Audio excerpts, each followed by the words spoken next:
Halo semua, selamat datang kembali. Nah, hari ini saya akan membahas sesuatu yang berdetak nih. Apa ya?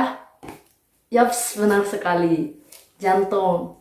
Tapi pembahasan kali ini itu mengenai serangan jantung. Tapi bagi kalian yang belum pencet tombol subscribe, pencet sekarang dan jangan lupa untuk nyalain lonceng notifikasinya. Balik lagi ke materi, serangan jantung atau infark miokard atau heart attack ini adalah istilah yang biasa kita gunakan ketika otot jantung itu tidak mendapatkan aliran darah yang cukup yang menyebabkan fungsi dari jantung ini terganggu. Penyebab utamanya itu biasa disebabkan karena adanya plak atau gumpalan darah atau yang biasa kita sebut sebagai aterosklerosis dan juga trombos.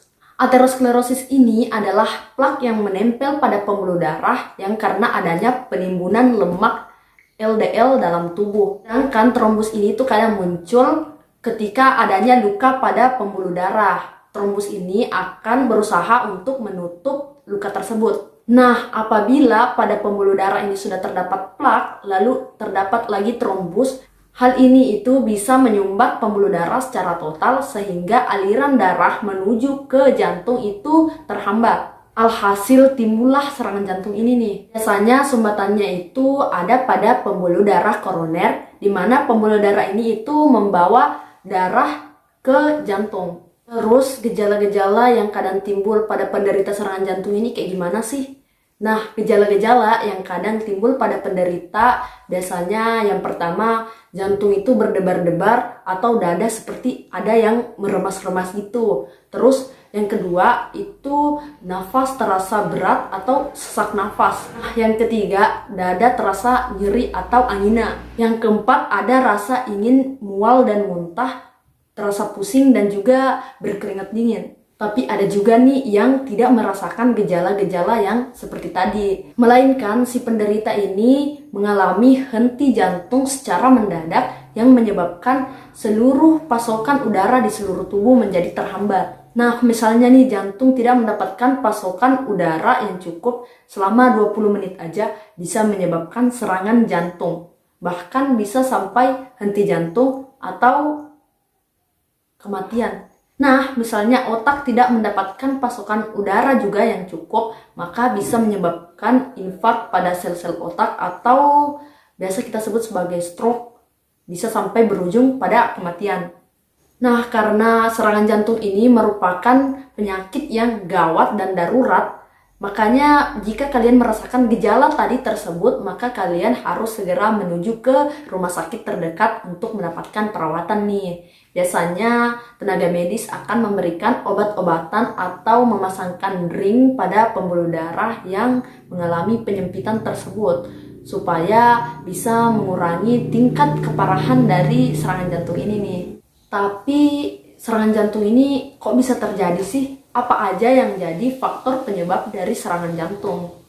Nah, faktor yang pertama itu adalah faktor usia. Nah, bagi kalian yang memiliki usia di atas 40 tahun, mulai dari sekarang harus berhati-hati dalam mengkonsumsi makanan. Karena pada usia ini itu tubuh lebih rentan untuk terjadi penimbunan lemak dalam tubuh. Yang kedua, bagi kalian yang memiliki gaya hidup yang kurang sehat. Bahkan usia 25 tahun itu rentan terkena penyakit serangan jantung ini nih.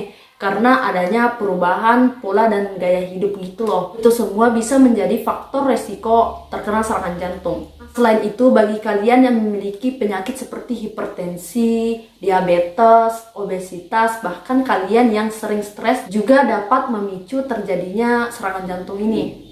Tapi nggak usah terlalu khawatir karena berikut adalah tips untuk mencegah serangan jantung. Tips yang pertama, kalian harus mengkonsumsi banyak makanan yang mengandung serat dan juga lemak tidak jenuh nih.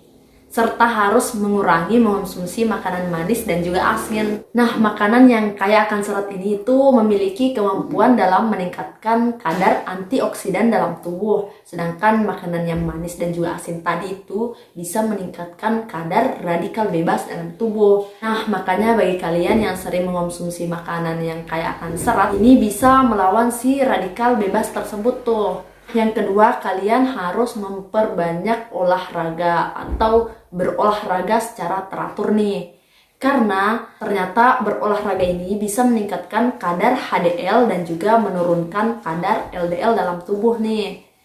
HDL itu merupakan kolesterol baik, sedangkan si LDL ini merupakan kolesterol jahat. LDL ini tuh biasanya gampang untuk tersangkut di pembuluh darah yang bisa menyebabkan plak. Sedangkan si HDL ini itu tidak gampang tersangkut di pembuluh darah, sehingga dia itu memiliki kemampuan dalam menyerap si LDL ini nih. Tips yang ketiga, bagi kalian yang merokok harus berhenti merokok mulai dari sekarang. Karena ternyata berhenti merokok dalam jangka waktu 1 tahun ini bisa menurunkan 50% dari kemungkinan terkenanya serangan jantung. Kalian juga harus menghindari minuman beralkohol dan juga mengontrol stres ya. Karena kalian udah tahu tentang bahaya dari serangan jantung ini, makanya kita harus memperbaiki gaya dan pola hidup yang sehat nih mulai dari sekarang. Karena jantung ini memiliki kontrol penuh terhadap aliran darah di seluruh tubuh. Hanya yuk sekarang mulai terapkan tips pencegahan serangan jantung ini nih. Nah, bagi kalian yang memiliki pertanyaan dan juga tanggapan, silahkan tulis di kolom komentar. Dan like jika suka video ini, dan dislike bagi kalian yang tidak suka video ini. Tapi semoga aja nggak ada yang dislike ya. And see you in the next video.